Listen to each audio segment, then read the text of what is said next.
Hello, everybody. Welcome to Coach's Corner. Welcome, everyone. Let's do another one.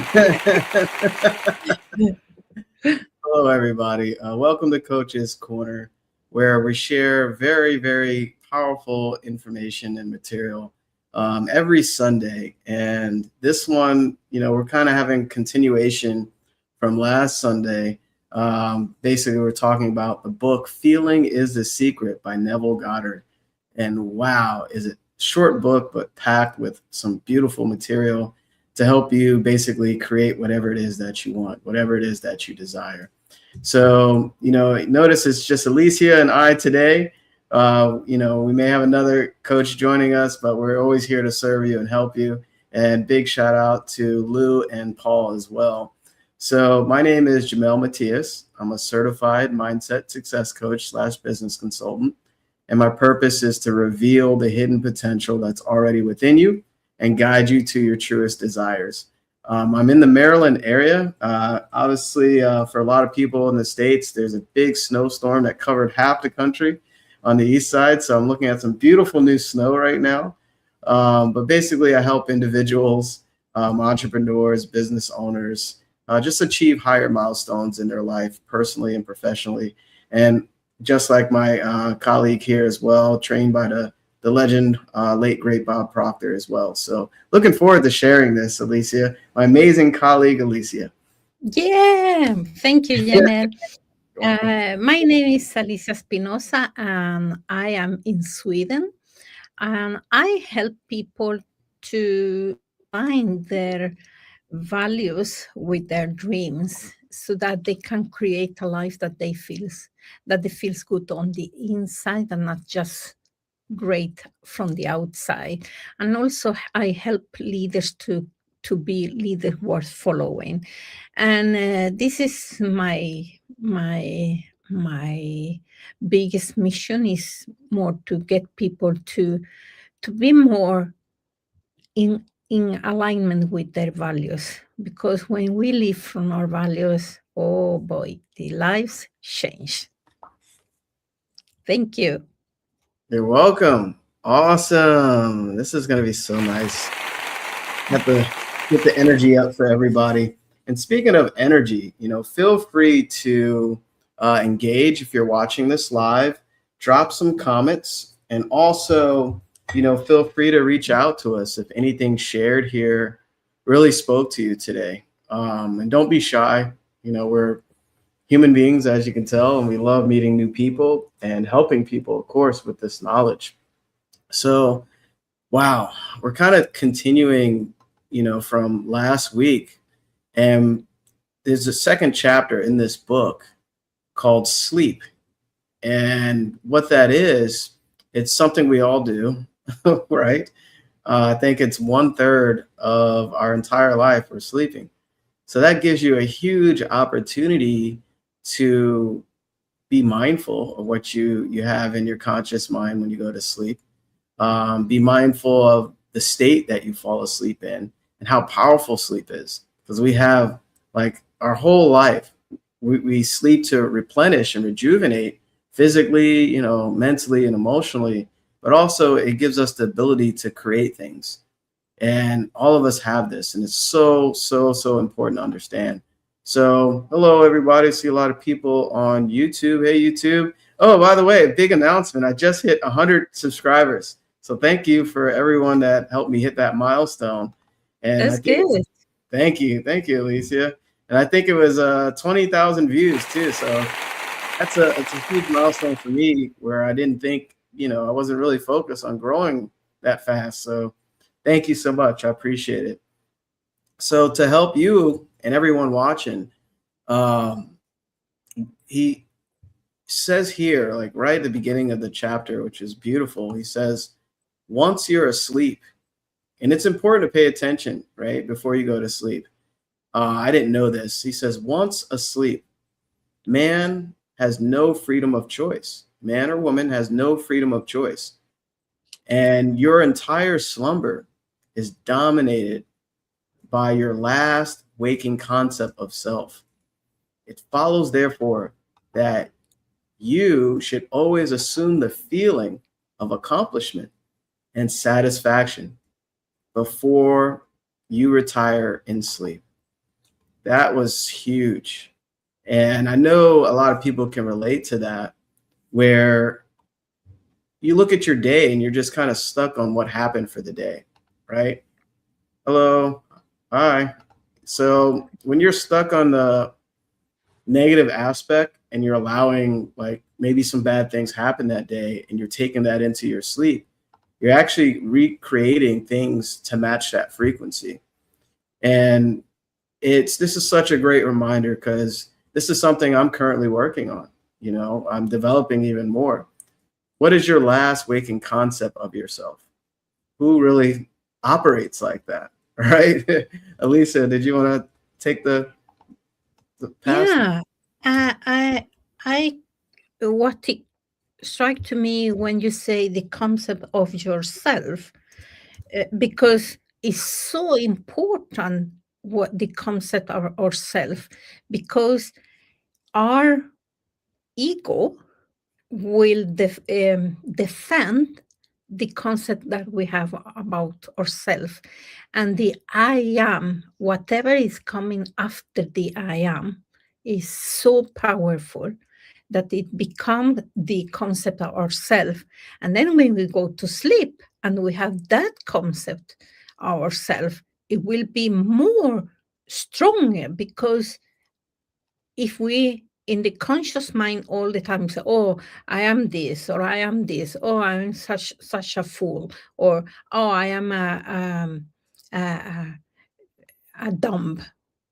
Sometimes we say that without even thinking about that. But the problem is that our subconscious mind is listening all the time, is listening. And then it will be like, like it will be like the really the concept from about yourself.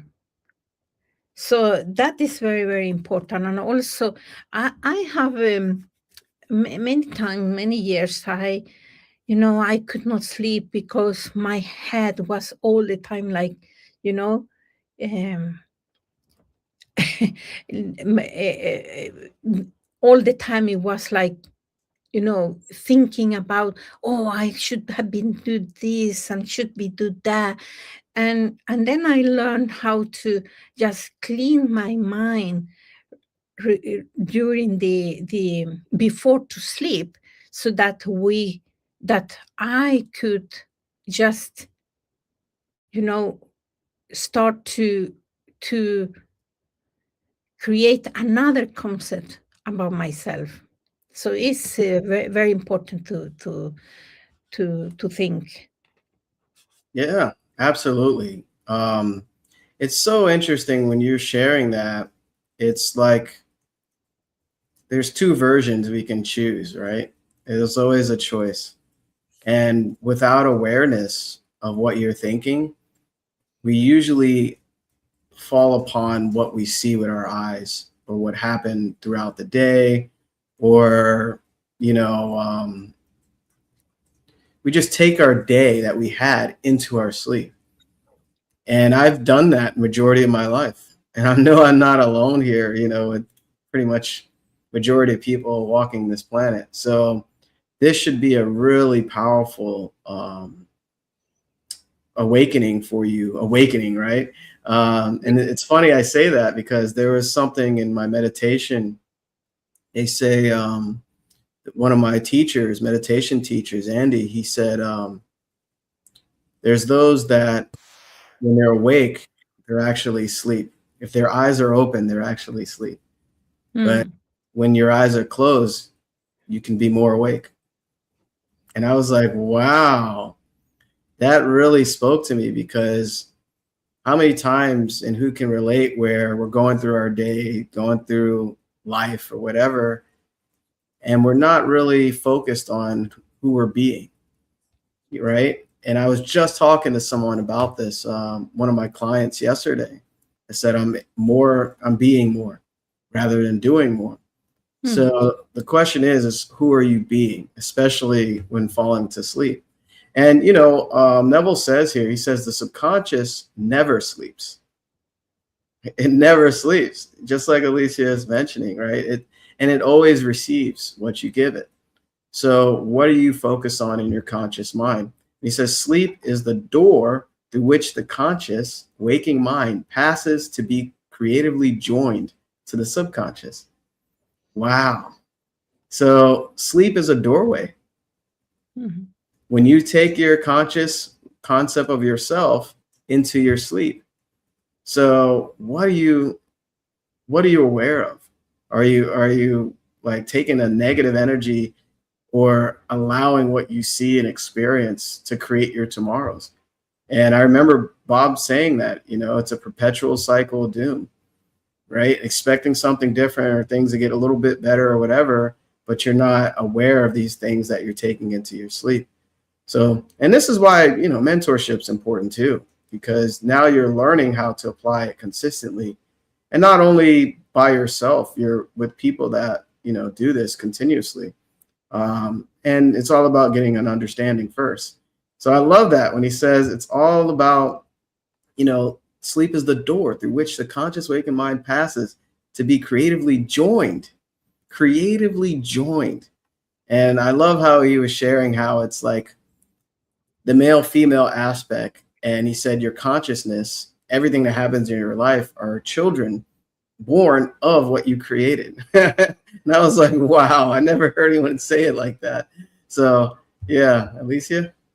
No, yeah, I was also like, oh wow, I love metaphors and so.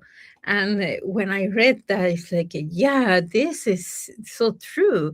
Is that and you talk about meditation, and I think that to meditate before going to sleep is very, very, very good. I normally practice vipassana meditation, that is from the Buddha teachings. And there with the meditation, it's like you are scanning your body, and also learning in that everything is like nor bad or nor good, it just is.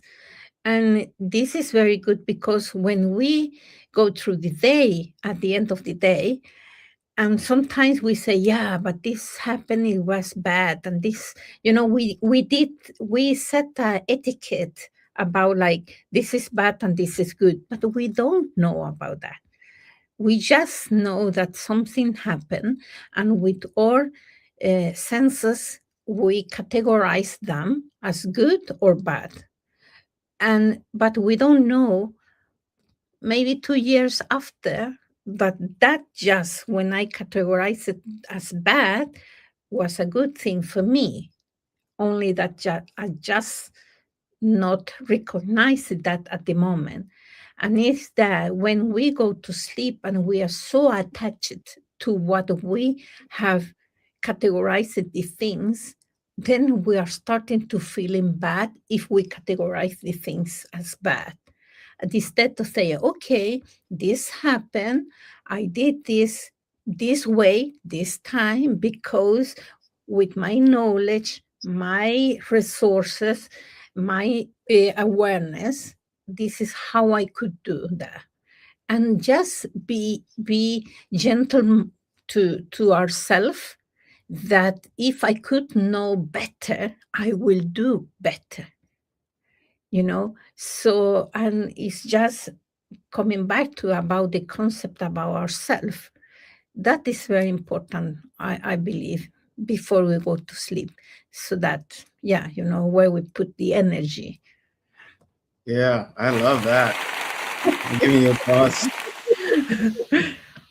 I love that. So beautifully shared. And guess who's tuning in? Hi, Lou. Says, good morning, Hi, guys. Lou. She is on the beach. I love it. I love it. And may this connect with your energy as well on the beach. That is so amazing. And she was saying so true, Alicia. Yeah. You should definitely, I love how you shared that. Be gentle with yourself. Yeah. You really should. And it's interesting you say that because I'm incorporating more positive affirmations for myself. I'm proud of you. I believe in you. I say it right in the mirror, or I'll say I'm proud of myself. I believe in myself. So this is really self work. Mentorship is, of course, you have a guide, but you want to throughout your day really, really apply this material because it's your life, and you're not alone, but you'll always have you. And the question is, are you creating the life that you want with everything that you know? And that's the knowing doing gap, right? Where you have all this knowledge, tons of knowledge, but you're not doing what you know you should be doing to improve yourself in your future. And it's so important, but be gentle, because I was the type that was very aggressive towards myself. I'm like, oh, you didn't do that. You didn't do that today. And you said you were going to do it and you didn't do that. And guess what? I'm taking that into sleep. Imagine that, right? And I know this should speak to somebody. Don't do that, because you're creating what you don't want. And I had to make some adjustments because I don't want to consistently create. And he says, sleep conceals the creative act while the objective world reveals it. I love that. Sleep conceals the creative act. So the creative act is your assumption of yourself. What are you assuming, like your concept, right? And the objective world reveals it. So your next day or week will start to reveal what you've been going to sleep feeling. And Alicia said, feel. That's the title. Feeling is the secret, right? So the subconscious mind communicates through feeling. It really does. How do you feel about yourself and what you accomplish? This is where you make believe, right? There's something called revision.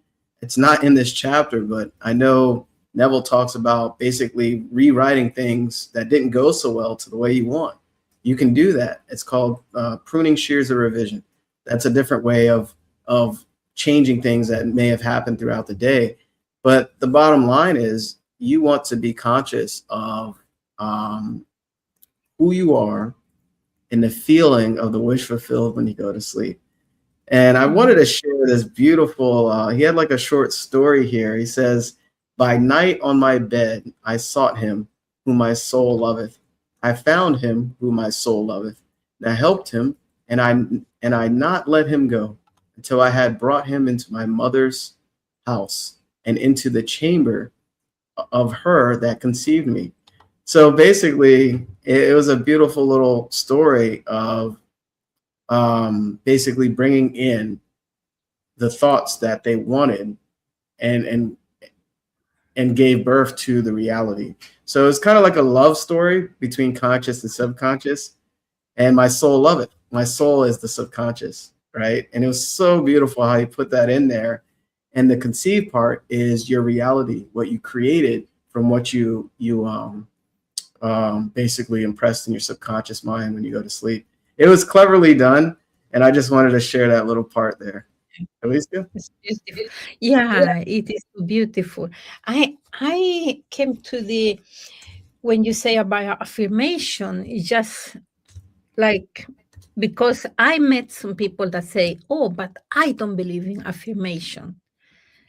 Okay, so you don't believe in affirmation, but every 3 seconds you say, "I'm so dumb," or "I'm this," or "I'm that." That is not good enough. So you are bullying yourself all the time. And the subconscious mind this is an affirmation, even if it's negative. It's an affirmation that you are telling you all the time. And sometimes when you start with the positive affirmation that I am capable, I can do this, I am great, I am fantastic, the subconscious mind, because you have been bullying yourself so many times, it will be a shock to the subconscious mind that is saying, no, no, no, no, no, you are dumb and you are this and you are that, and sometimes there are people that the affirmation is not working for them at the time. However, I ask my client to to do affirmation. And affirmation is asking yourself questions, because our brain, and we are like Google. When you type a question, you get an answer. But if you type a questions that are bad, then you will get answers that are not so good. So you need to ask yourself better questions. And instead of saying, so I am fantastic, and your subconscious reject that, or your conscious mind also reject that, then you can ask yourself, why I'm so fantastic, why I'm so great, why I'm so action taker. And the brain started to, yeah, but you did this and you did that, and check. But if you ask yourself, oh, why I'm so dumb, yeah, it will come with so many why you are so dumb. So it's good to, if the affirmation is not working for you, test the affirmation that are questions, good questions. So that is one of the things that I was thinking about. And also about the you say about doing, taking action, because somebody asked me, yeah, but I'm thinking so positive, and so, but nothing is happening. Yeah, okay. Have you taken action? Are you taking action? Whatever the ideas you come, or what your soul is telling you to do. And it will be like, no, okay, it will not. Because if you are not doing things, nothing will happen either. So you need to marry the feelings and also the taking actions. So good. So good. Yeah, I love that. You're going deeper with affirmations if they're not really feeling it, right? Yeah, yeah, By using why. Like, why am mm, I awesome, right? yeah, And now you have like a guide telling you, confirming why, right? So that's so good. yeah, And that's a train of thought. That's yeah. so good. And um, the other part you mentioned was so powerful. Wow, so good. So, Neville also shares that never go to sleep, feeling discouraged or dissatisfied. It's really, if you can make that a big quote or whatever, never go to sleep feeling discouraged or dissatisfied. Never. It's a thing that you do not want to do. And I'll be honest, I've done that multiple times, right? He says, never sleep in the consciousness of failure. Wow. How many people go to sleep and allow, feel discouraged and dissatisfied with the day or whatever results? And when Alicia was speaking about that, how we feel like things aren't happening, here it comes. Here's a good quote for you. Let me get my applause ready. Absence of evidence is not evidence of absence. It really isn't. So what that means is things are working for you. You just don't see them yet. And that's faith and that's knowing. But also, you have to take action, and not just uninspired action. There's something called inspired action. And I have two new affirmations I've been adapting as well. I act to receive, and I'm on the frequency of receiving. Two big ones I say over and over. And guess what? I am. I don't act just to do it because, I got to do this. No, I'm acting to receive. And when I remind myself that, I'm able to create differently. So he also shares here, he calleth things that are not seen as though they were, and the unseen becomes seen. So that's like being grateful in advance. I'm so happy and grateful now that, right? And you're really matching that frequency and you're really connecting with that frequency. and you are calling things not seen as though they were, meaning you can't see them, you can't touch them, but you know they're here. And this actually connects with energy, how it's never created or destroyed.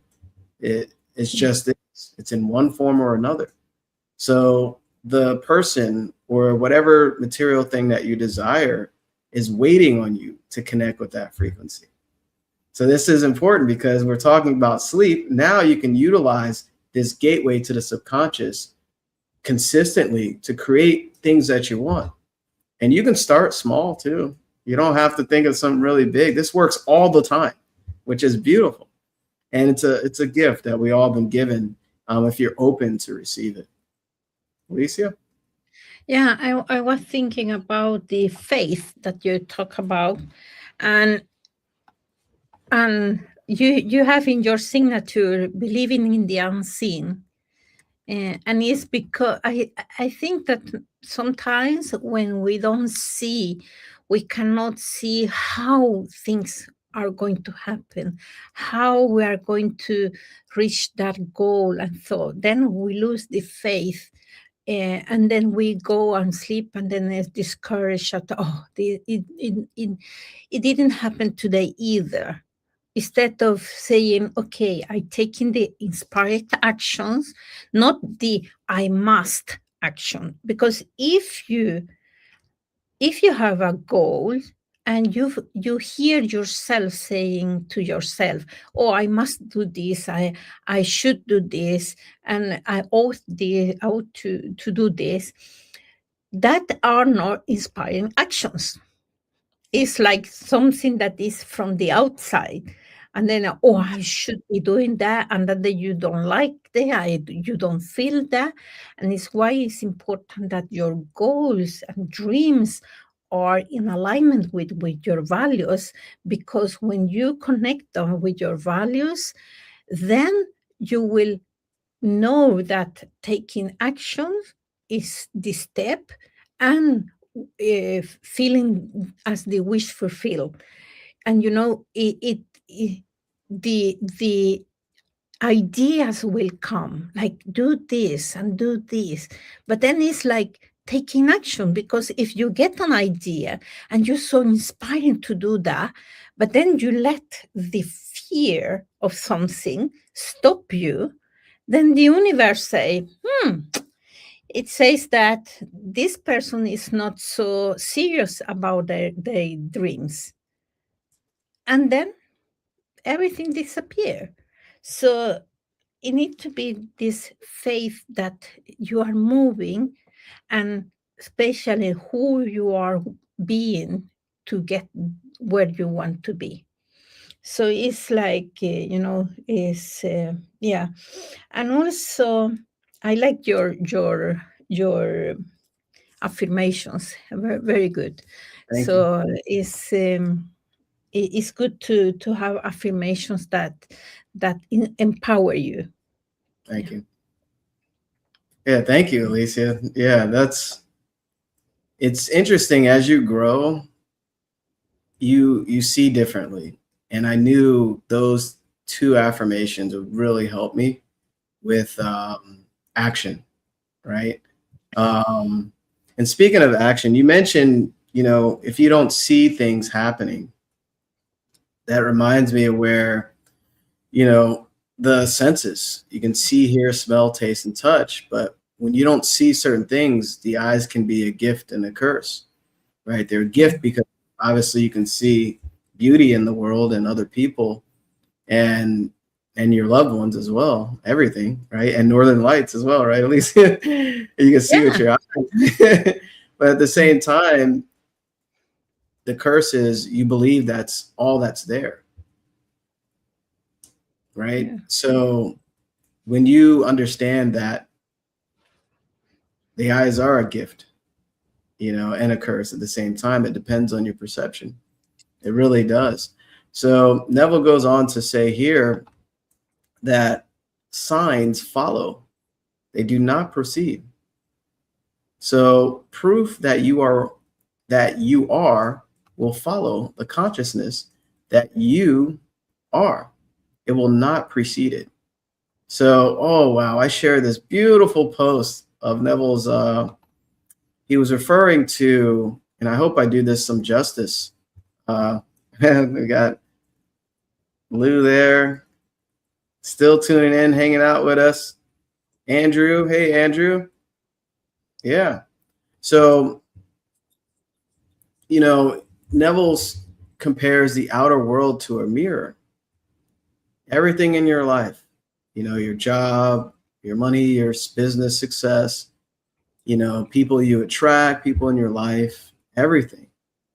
And you can't change a mirror. It just reflects back to you what you see. Exactly. And even breaking the mirror doesn't change anything. And he says, you must change yourself in order to change the reflection. So to change the outer world, you must change the inner world. And as you smile in that mirror, the mirror will smile back. So the question is, who are you becoming? And who do you choose to be? And I was blown away by that. But that's in perfect connection to what's being shared here. But, this chapter is about sleep. So what concept of yourself that you're putting into that mirror when you go to sleep, right? And he says, your dreams take form as you assume the feeling of their reality. So you have to feel it. You can't fool yourself, right? The conscious mind is the rational intellectual mind, right? The subconscious is also known as the emotional, the feeling mind.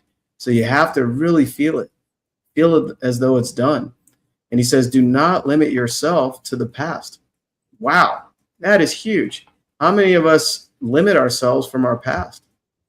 And Alicia, I can talk for hours about how we let the past dictate our future. Do not limit yourself to the past. Never. Because that was the old you, right? That was the version of you back then. And so many of us continue to let that dictate who we are now. And this is one of my purpose. I had limiting beliefs for years, and I didn't know I had them. And it was subconscious conditioning. Lower income. I used to move around a lot. I was a short kid. I wanted to be extra funny so people would like me. I wanted to be athletic. It was so interesting. And when I look back, I'm like, wow, I did all these amazing things to feel better in that environment. So never let your past dictate your future. It's what you choose now. What you choose now, and utilize sleep as that gateway to the subconscious. I know I said a lot there, Alicia. I'll pass it to you. I'm writing like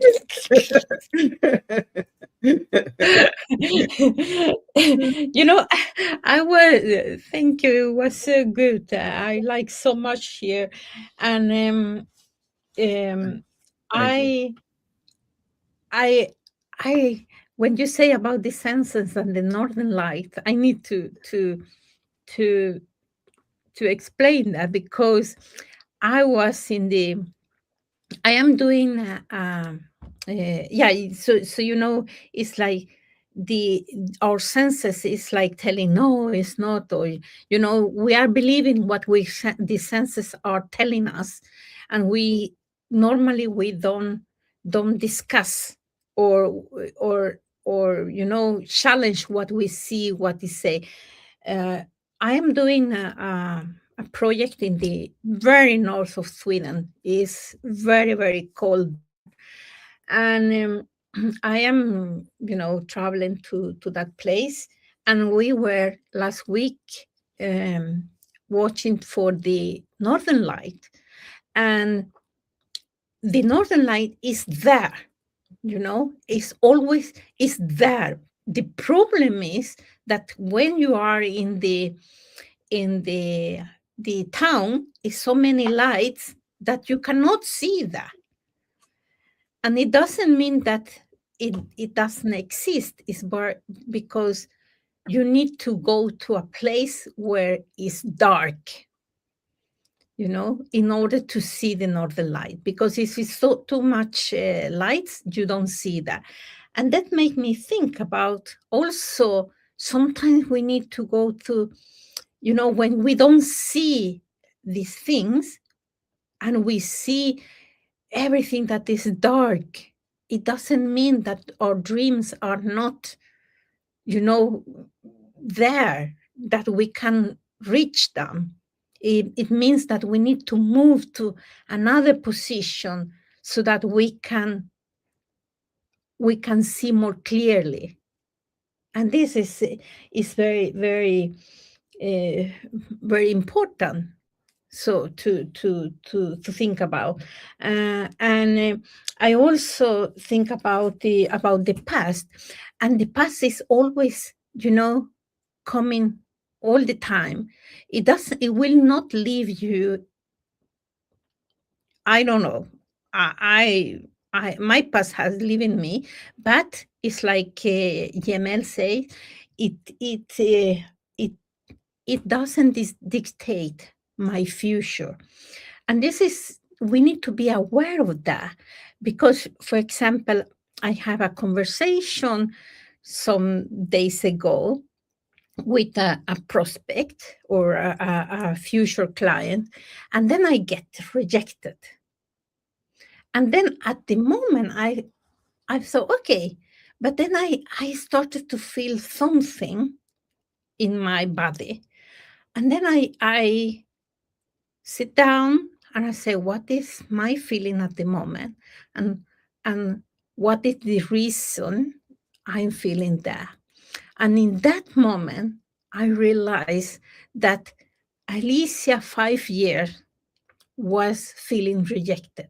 Not Alicia as today, but Alicia, the younger Alicia, was feeling rejected. And because my path, I felt almost all my childhood, or also in the late 20s or something like that, I also felt very rejected. So I feel like the feelings about being rejected, and I think, okay, it's okay to feel rejected in my body, but it's not going to dictate how I will go from here. And I say, I'm so happy that I got rejected, because that person didn't rejected me. That person rejected himself there. So it's not letting the past controlling me. But at the moment, it was like, let the feelings directed, and I didn't know what it was until I stepped down and, slowed down and started to discuss with myself in a meditation to get through what was that was in the feeling that I was creating, because it was me creating that. So good. So good. Oh, this is so I want to acknowledge some of the comments here. Andrew, yeah, he's saying a lot here. He says, you're right, Alicia. The past is always coming back to knock on your door, or always calling to try and lure you back to the old ways. It's important you don't answer that knock. Yeah, well said. And I remember you sharing this as well. Let your past be your compass, but never your anchor. Wow. Yeah, that's very good. Yeah. Very good. Yeah. Yeah. So you're sharing some great stuff here. Oh, Yeah. doesn't define. Yeah, your past never defined you who you are unless you let it, right? Yeah. And that is very important, is not to try to avoid them, because then they will chase you. It's like, okay, I'm feeling this at the moment, embrace that, but don't let that, you know, control your day, your happiness, your joy. So, so Yeah, absolutely. And just want to acknowledge a few more. You commented here, the universe reflects who you are. Yes, it's not what you want, it's who you are. It really is. yeah. And the mirror doesn't smile and then you smile. Yeah. So and you believe in the unseen and all the forces that are working in the universe, unseen universe. Yeah, exactly. So, I wanted to share, this is provoking some thought here. Remember, the conscious mind can accept or reject any thoughts. And this includes thinking of the past, right? So you can reject those negative thoughts. And remember, our past isn't always bad, right? We're talking about negative things that we either didn't like or didn't move us forward. So we're rejecting negative thoughts that bring our vibration down. I like to say letting them go, because rejection sounds like force sometimes. So I just let it go, and that's a big thing you do in meditation, is to be aware of your thoughts. You're basically letting them go. It's not like force. Force will always negate, and everything should be natural. So if you start thinking about the negatives of the past, you let it go and replace it with something else. And there's positives in the past as well, and that connects to your intellectual faculty of the memory. So you can use memory in a positive way. It's not always focusing on the negative aspect as well, because when you focus on things you achieved, your growth, you can utilize that into your present. And Neville shared something really powerful about the past and memory. I was listening to something, and he said, only time when you have a negative thought of the past, you're focusing on the negative aspect of it. And I was talking about revision. You can actually revise negative things from the past and see them differently, and it'll shape your present. I know I'm kind of going deep here, but it's similar to what Neville's talking about in sleep. Basically, when you're entering that subconscious door. So you can do that as well with your memory and negative things, from the past. But I won't go down that tangent. That's a whole nother thing that you can apply. But he says, knowing that nothing is impossible to consciousness. So if you watched a few episodes ago, we talked about everything is consciousness, right? Basically, everything's energy, and energy is never created or destroyed. It's in one form or the other. So it continuously flows and moves into unseen to seen, right? Spirit to physical matter, antimatter to matter, whatever. So knowing that nothing is impossible to consciousness, you have to have that knowing. Nothing is impossible for consciousness. Begin to imagine states beyond the experiences of the past, right? So begin to imagine states beyond the experience of the past. So you're using your imagination. That's the only thing, the only beautiful gift we have, really, to take us out of our current circumstances and conditions, is using the imagination effectively. And when I say effectively, is what is it you want to create, rather than using your imagination in a negative way. He says, whatever the mind of man can imagine, man can realize. So all objective, basically visible states were first subjective. They were invisible states. Bob always said everything's created twice. Once in the imagination or the unseen, and then in the seen.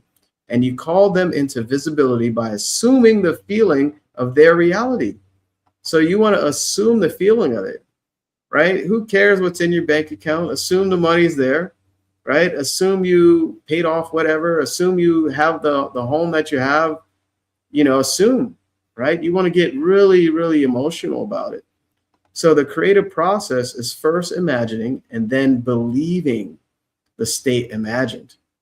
Always imagine and expect the best. Don't expect worse. Don't expect bad things. Expect the best. And, that is a creative process as well, right? Believing what you're imagining and not thinking it's just off the space somewhere. You're actually creating. And that's actually the creative method, rather than competitive. So I know I said a lot there as well. So I'll let you go there, Lisa. I mean, like, No, it's so good, so good.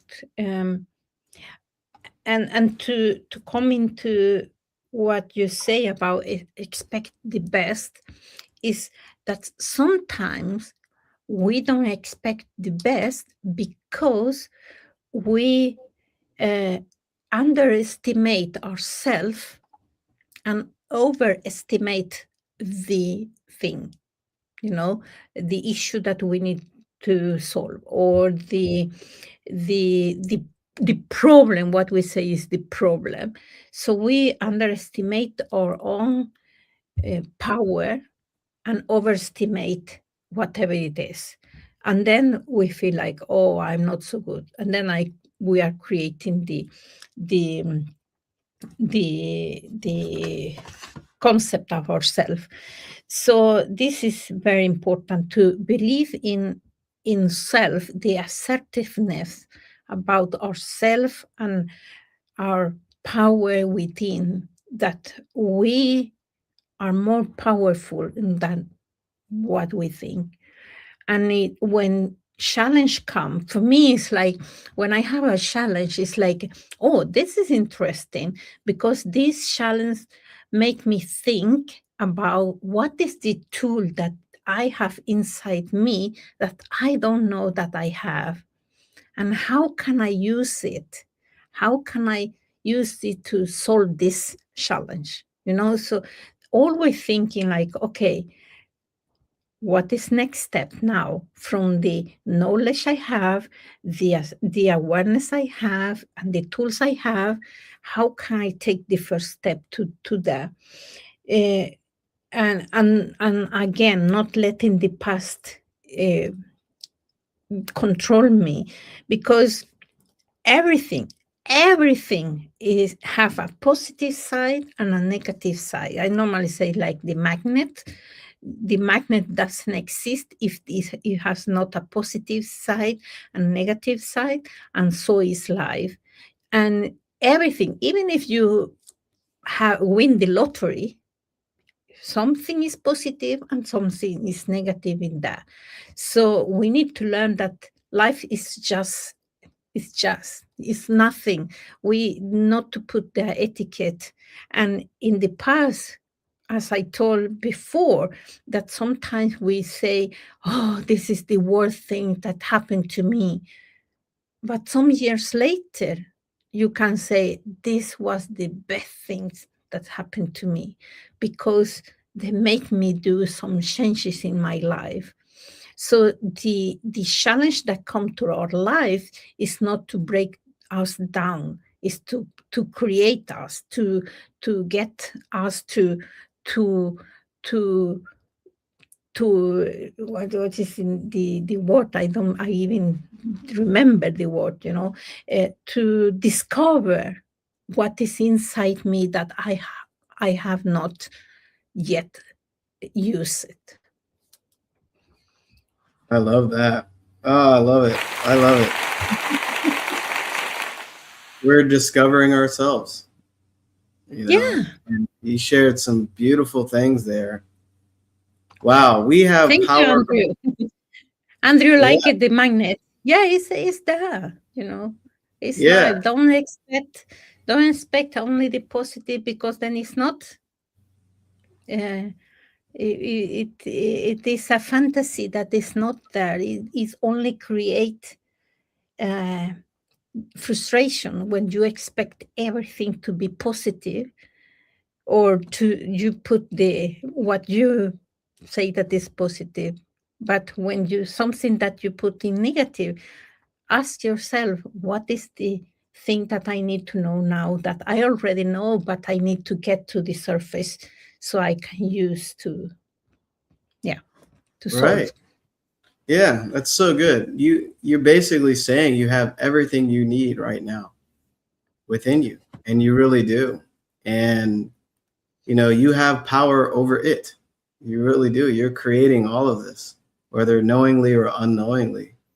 And let this kind of be a realization for you on this coach's corner. Yeah, it's so good, because we think this goal or this thing is bigger than ourselves sometimes.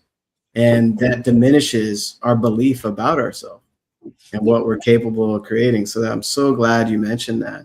And the magnet, it's so powerful that you mentioned a magnet, because Neville Goddard talks about how magnetism is actually displayed, right? You can't create magnetism, and it's displayed on a scientific level. If all the molecules are facing in a kind of straight line or all in the same plane, I think it's all negatives or all positives, will make that magnet magnetize. Now, when the molecules are opposite, like negative, positive, negative, positive, negative, positive, it's demagnetized. Nothing changed in that item or the metal, whatever, is just displayed by order of the molecules. That's the same concept of who are you choosing to become when you go to sleep, or even in prayer, as we talk about what that is.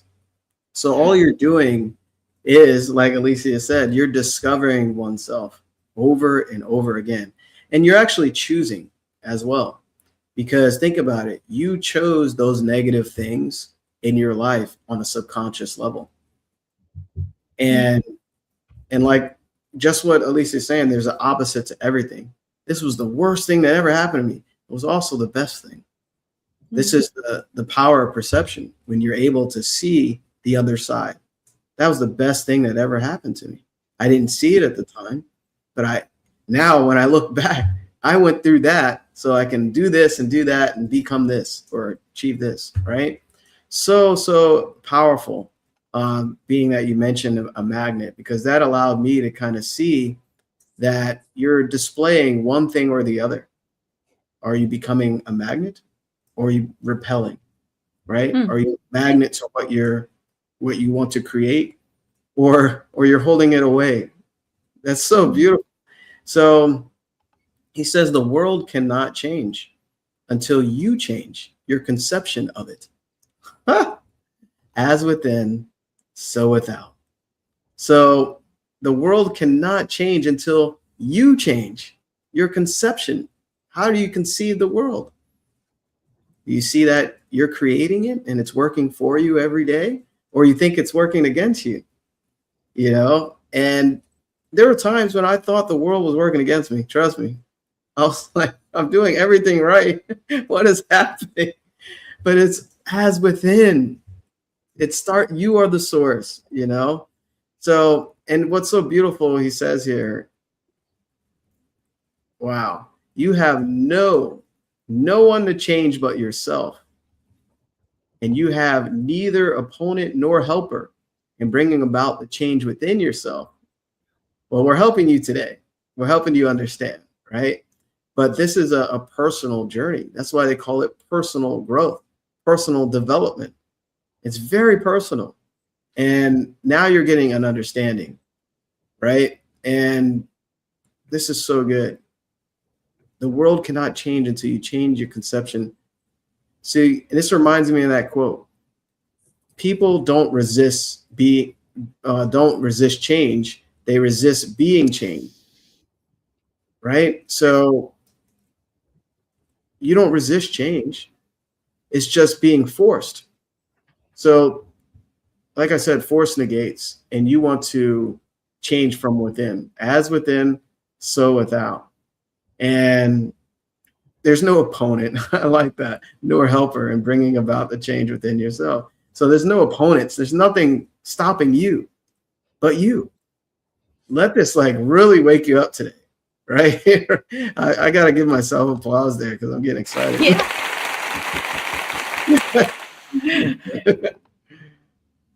You can go ahead. No, I love that this about the change, and about also the personal development. And I have discussion with sometimes with people that say they don't want to go into the personal development because they say, yeah, but it's telling me that I am not good enough. And I say, no, the personal development is not about you not being good enough. It's about discovering and remembering who you really are. deep inside, beyond this body, your name, and all the paradigms that we have because somebody imposed us that, programming us in a way. So I always talk about also about that, and also about the change, and sometimes when we start the personal development, we start to change because we are leaving behind some behaviors that is not good enough for us, things that helped us to come where we are, but they are not helping us to come farther. So we need to change that. The problem is that you say everybody likes change, but nobody wants to change, and nobody wants to be changed, or nobody. Some people don't want to be changed, and somebody don't want to change, and some people start and then they meet the river of change. At the beginning is a little bit discomfort about that, and then it's chaotic, and at the other side is very nice to come to the other side of that river. The problem is that people, then they only come and put the toe on the water and say, oh, this is so not so good, that is discomforting me, and they go back to where they were, not because it is the right thing to do, but because it's familiar. So we go back to what is familiar, not what we feel like, is so discomforting to change that they want to stay there. And and I also like it when you say the world cannot change until you change. And this is what we do with personal development. We change not to be another person, but to discover ourselves. And one of the problems that is that we are always judgment. You judge things. And for example, I was talking to a friend of mine, and in November, and November is one of the darkest months here in Sweden, or at least where I live, is one of the darkest months. And she say, "Oh, now it's November coming, and it's so bad, and this." And I say, and because she's judging, the judgment of the November is creating discomfort in her and frustration. And I say, wow, I like November because it's dark, it's raining, and what happened? Yeah, you can sit at home with a book and some candles, and take care of you, and so we have two different judgment of November. And how we judge things is what create a feeling in us. And then if we judge that, oh, this day was bad, and then we go to sleep with that judgment, oh, this is not good. Yeah. Yeah. Wow. It's all about awareness, right? And if you're not in the moment and aware of how you're seeing things, it creates your future. So Mm. powerful.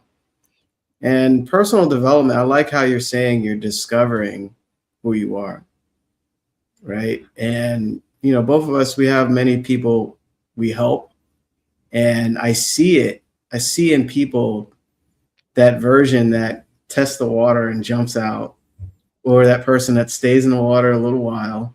Oh, it's too hot or too cold, and then they get out again. And then there's those that get in there, and they're in the shallow end. They're walking, and then they just go deeper and deeper. And then they're swimming in the deep oceans, right? So, everyone has varying degrees of allowing oneself to remember who they are. And this is basically what we're kind of talking about here with this chapter. This entire book is tools to help you remember who you are, really. Mm. And the more you apply this consistently and you believe it, you'll start seeing the results, the outer world change. I get excited. Lou mentioned she gets excited when she goes to sleep because she's now, well, she's excited to create, knowing this type of knowledge. And it's very beneficial because we all want to grow, right? We want to be more, do more, have more things, but there is a price to pay. And this is part of it, understanding yourself. And of course, I said the best thing to do is investing in yourself, right? This is, we get on every Sunday. This is just a small part of how deep you can go with understanding this and applying it. So, obviously, Alicia and I, definitely want to help you. If this spoke to you today, make sure you just reach out to us, send us a message. We always love hearing from new people, or just schedule a call and see what we do, if it could be helpful for you, because this knowledge is just so beautiful. I love it. I can read it all day, but there's a conditioning. Or are you just going to keep reading and keep watching videos, or are you going to actually take that next step into this unseen world you're creating that you always wished and hoped for, and really, really make a committed decision to become a higher version of yourself. So, Lisa, you have any closing remarks there? Yeah, I when you say about the price to pay and investing in yourself, people think it's about money. The money is a tiny, tiny investment, because the biggest price to pay is letting go of what is not serving you. And sometimes we defend things that we do, behaviors that is not good for us, things that thoughts that we don't is not good for us, beliefs, because we are not willing to pay the price to letting it go. Because if you let it go, then you say, but then who I am? And then the identity that you have created all the time is suddenly not there. And it's why so many people is like, thinking that the price to pay is just money. No, it's the energy, it's the time, and it's the willingness to letting go of the past and the behaviors and the beliefs that are not serving to you and to your future. Oh, wow. Beautiful. Beautiful. All right, everybody. Appreciate you joining us. Thank you for today. Thank you. We'll see you next time. See you next time. Bye. Bye.